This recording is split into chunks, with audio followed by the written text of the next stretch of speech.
ত্রয়োদশ জাতীয় সংসদ নির্বাচনে চট্টগ্রামের দুটি আসনে বিএনপির মনোনীত দুই প্রার্থীর জন্য স্বস্তির খবর এসেছে আপিল বিভাগ থেকে।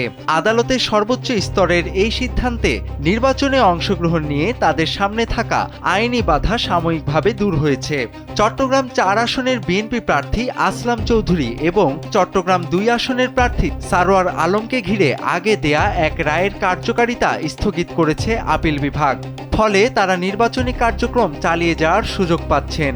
আইনজীবীরা জানান, সংশ্লিষ্ট বিষয়ে হাইকোর্টের রায়ের বিরুদ্ধে করা আপিলের শুনানি শেষে আপিল বিভাগ এই আদেশ দেন। আদালতের নির্দেশনা অনুযায়ী পরবর্তী শুনানি না হওয়া পর্যন্ত সংশ্লিষ্ট রায়ের কার্যকারিতা স্থগিত থাকবে।